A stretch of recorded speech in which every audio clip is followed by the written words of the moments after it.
ประเทศไทยคือหนึ่งในกลุ่มประเทศโลกที่กำลังพัฒนาหรือประเทศโลกที่ 3ซึ่งมีชาวต่างชาติจากกลุ่มประเทศโลกที่ 1หรือประเทศที่พัฒนาแล้วเข้ามาลงทุนทำงานหรือใช้ชีวิตที่นี่ด้วยเหตุผลหลายๆอย่างแต่แน่นอนการโยกย้ายถิ่นฐานนั้นไม่ใช่เรื่องง่ายพวกเขาต้องปรับตัวเข้ากับวัฒนธรรมใหม่ซึ่งแตกต่างและห่างเหินจากประเทศบ้านเกิดเหลือเกินมาติดตามเรื่องราวของชาวต่างชาติที่เข้ามาใช้ชีวิตในเมืองไทยได้ในสารคดีกลางเมืองตอนแรงงานต่างชาติ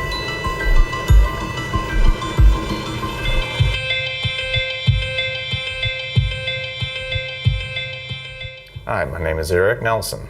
I'm a house husband, fine art photographer. My name is Adam Sheher Kayum. I'm the head coach and owner of Q23 Brazilian Jiu-Jitsu Academy. Hi, my name is Janice, and I just got a job as customer service.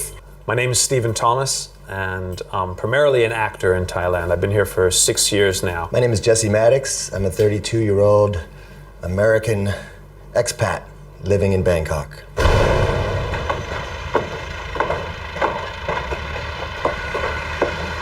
พูดภาษาไทยได้ครับเขียนแล้วก็อ่านได้แต่ว่ารู้สึกยากนะครับ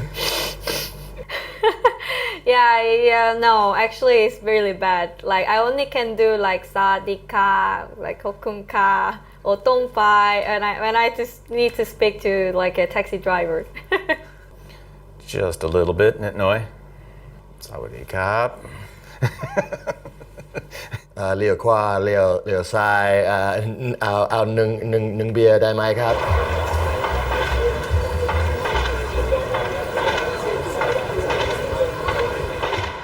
Before here, I was working in the Australian government in Department of Gaming and Racing. In Chicago, I had a black and white custom photo lab. I was working in the hotel industry after just graduation. I was working in production in New York. I was doing assistant directing a little bit. I was doing camera work and lighting and audio and editing. And I was doing some acting as well, but not as much as I really wanted to. Before I came here in Thailand, I was working as an editor at a company called Trailer Park. And they were basically what they did was they made all the movie trailers. Not all of them, but they made a lot of the main big budget trailers for movies.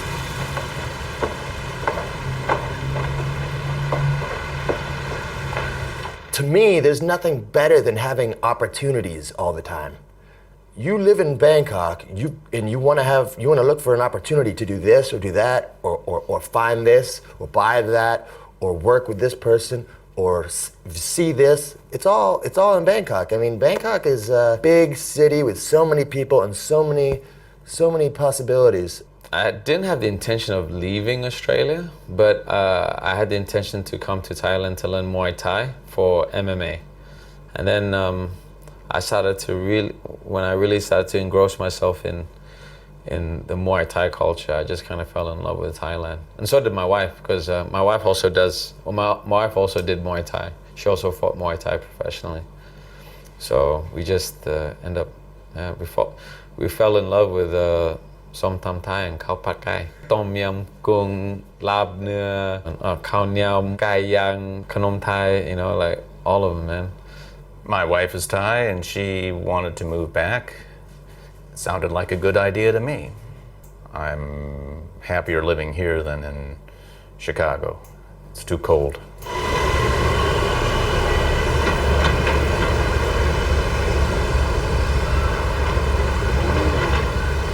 I knew that you could be a teacher of English. If you basically knew how to speak English, you could get a teaching job. And boom, I came here and I applied for some just simple teaching jobs to little kids out in the country. And I got the job. I got a job after a few days of trying. And it turned out to be a great experience. It was a sobering experience because my first day of teaching English, I walk into this room and it's just a hot wooden old room with not even a whiteboard but like chalkboard and like old broken fans and about 30 or 40 snot-nosed little 4-year-old, 5-year-old kids just staring at me. And I remember I was like, hello. And they didn't even understand that. That was beyond them. Or they were just shy. I don't know, but it was hello, and then just that. And that was my first day of working in Thailand. One day they called me up and they said, what are you doing next Tuesday? I said, no plan. I don't know. So, well, do you want to be in one scene in the film? And I said, yeah, I'd love to, sure. Okay, you know Chok Chai Si? Yeah, I know it. Okay, come there. So I go up there.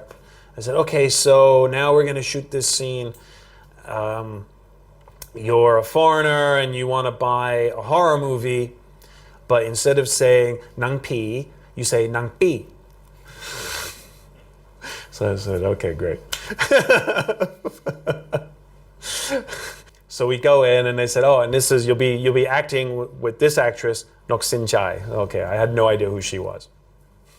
So we do the scene, and it was just so much fun. And it was done, and they came over and they gave me an envelope with some money in it, and I wasn't even expecting to get paid. I just thought I was doing it, for fun. But I'm living here with my wife. My business in Chicago was analog-based photography, process, dealing with film and printing, using chemicals and so forth. And that business was doing a nosedive. And when my wife said, do I want to move here? It's like, yeah, I'd be happy to give up this business and just move there and help her out with her, anything that she needs help with and live here.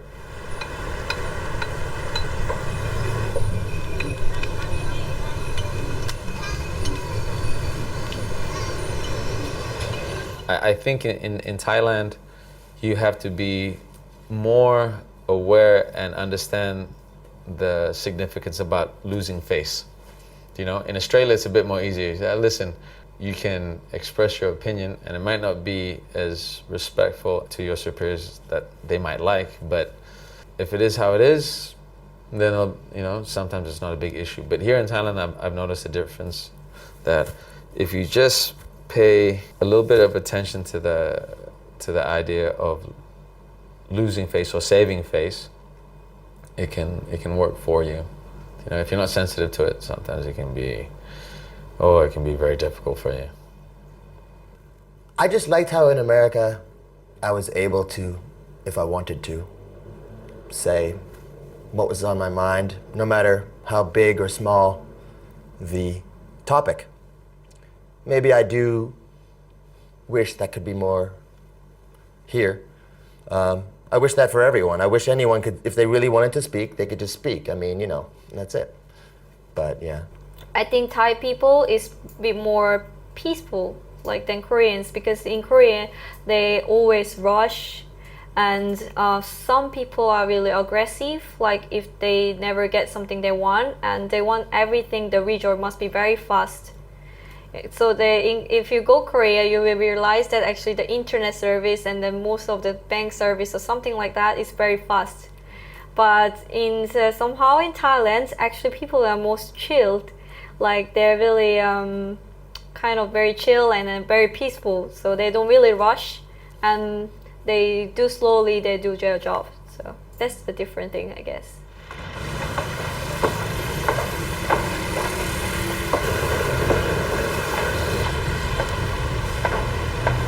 In Korea, usually the one thing that's really different is the transportation, because we not really use the scooters or motorcycles.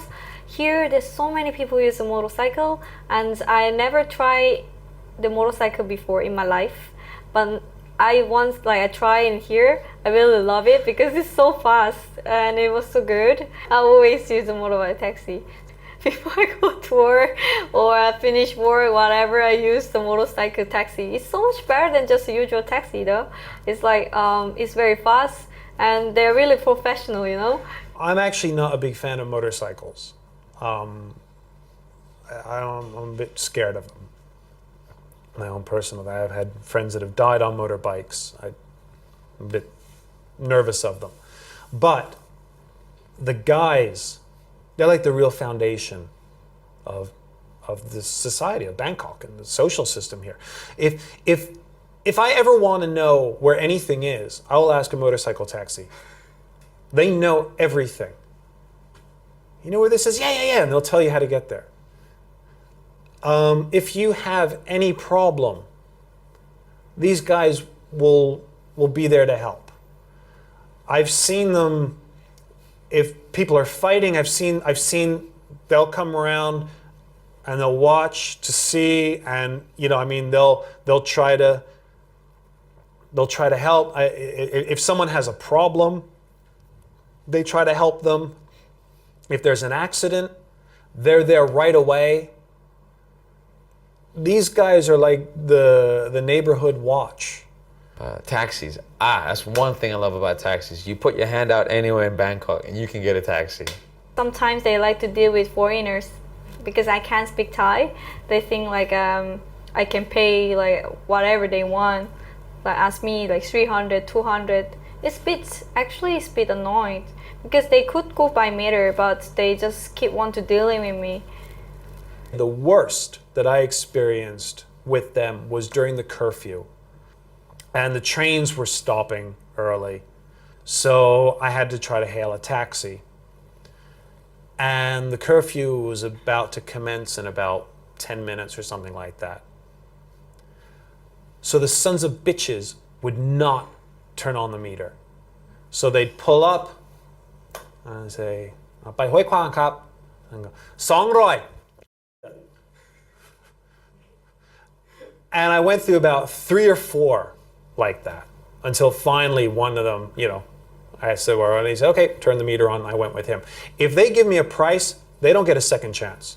Taxis. I will not give them a second chance. If they say a price right off the bat, get the fuck away. Sometimes a taxi driver is great. Sometimes a taxi driver is a real pain. That's all right. You just let them go and put your hand out again and you get another one. That's the best thing. So, I mean, it's not a problem unless you want to make it a problem. But, I don't want to go there. Okay, I know there's going to be another one in 5 minutes. I love the canal boat.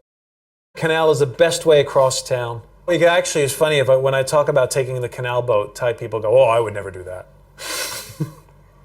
But a lot of people do. Someone once said to me, we used to rehearse the opera in this building that was next to the Itan Thai building on Pepuri Road. And the people used to complain about it. They said, there's no public transportation to bring you here. I said, what are you talking about? The canal boat goes right behind and the pier is right next to this place. And this woman looked at me, she said, normal people don't take those things. I live by Prakanong River, and I have a beautiful view of Prakanong River and trees, and it's so nice. And I think, oh, I want to go stand on my balcony and look at Prakanong River. It's just so sweet. What a nice day. And I go outside and I go, oh, God. Oh, and it smells like 1,000 toilets spilled into it by accident. And it's kind of like, come on, guys, like back in Boston, I grew up on a river. Same thing. This is why I bought my condo, because I love it by a body of water. And the river that I grew up next to, you can put your face in it and go blah, blah, blah, and take your face out and you'll be fine. If I do that here, you'll never see me again. I'll be just rest in peace.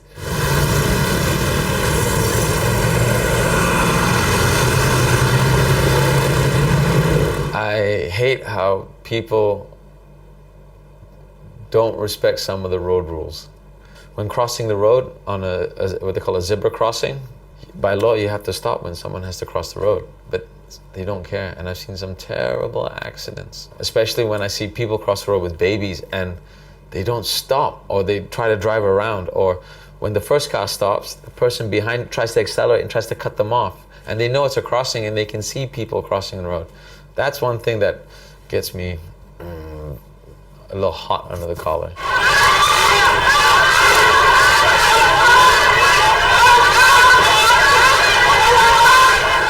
Oh, before I come to Thailand, yes, because even my mom was very worried about that, because there's like a coup d'etat gang, like coup d'etat before, and it's like military government issues, and my mom is very worried before I came here.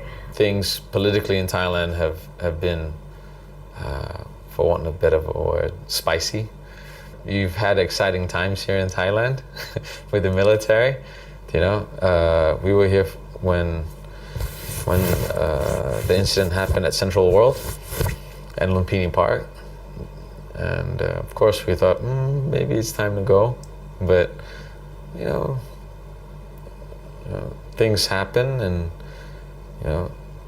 we chose to stay here, and feel like I have faith in the Thai people that I don't think it would go into complete chaos. No, I didn't feel unsafe. I actually went and took pictures at one of the protests and left when it started to get dark because I figured that'd be a good time to leave. There was tear gas and so rocks being thrown and so on. So I figured, and there were police up on the roofs, and I said, yeah, good time to leave would be before the sun goes down. No, I don't worry about it. I think it'll keep making a mess of itself, as it seems to do. It runs in cycles. I don't find it that to be an acceptable situation, but I have no say in it. When I saw the fires and the smoke on TV, and I mean, we could smell it from where we were, and for me, it was very reminiscent of September 11th, very much so. And I felt, when I heard about the Bangkok cleanup, I felt like I should be there helping, and I went and I spent the day cleaning up some absolute disgusting filth. But it was a very, very big moment for me, and I still, every time I walk through Rapasong intersection, I recall that day very much. All I know is I'm told not to talk about certain things here, and I know that I shouldn't, so I don't.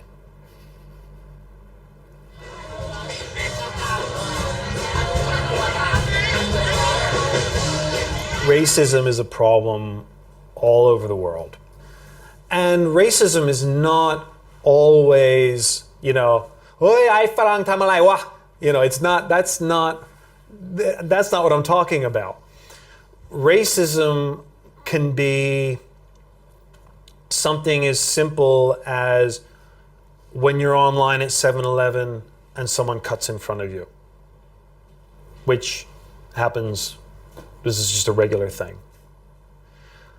Going into a store and nobody asks you what you want, nobody wants to serve you because they just assume that you can't speak Thai. Or when you walk up to someone and you get this look. It's just a way of saying, I don't accept you. Sometimes it's unfair. I mean, like there's times like when you go to like some national park and I have to pay 200 baht and the Thai person has to pay 20 baht or nothing. Hey, it depends which direction. Sometimes it's unfair against me, sometimes it's unfair for me. So it kind of seems to balance out. And in fact, it's happened to me all the time. I've gotten jobs over Thai people because I was a foreigner. I've worked the same job as a Thai person and got paid more before. I've had all kinds of experiences that prove to me that by being a foreigner, it's actually, I'm getting an unfair treatment. As in, yeah, you're right, it's unfair, but it's unfair for me, it's good for me. Like, it's helping me over some Thai folks who maybe deserve exactly what I deserve.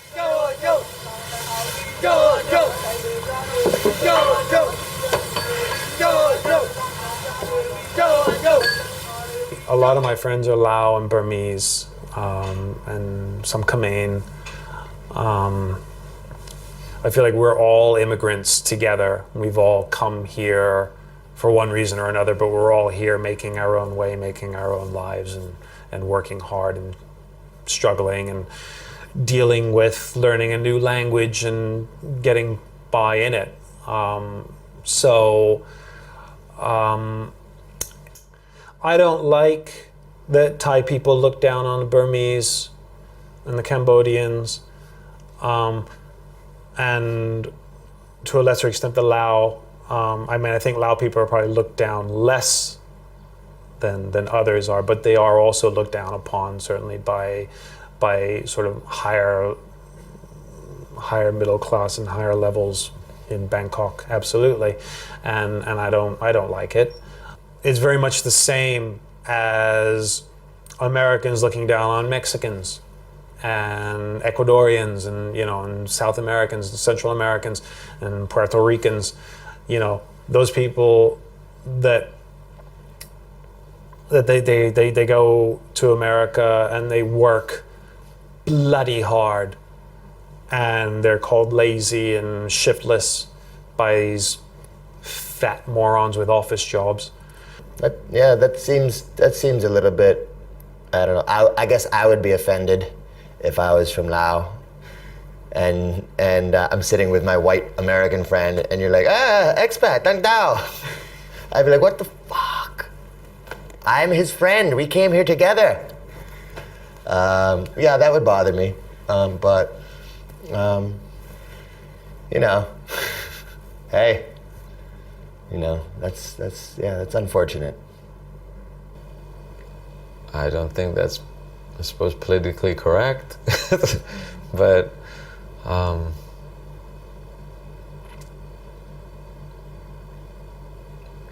suppose they could be considered expats, right? Because they're foreigners working and living here too, right? How do I feel about it? I think on a personal level, I don't like the discrimination, but it is what it is.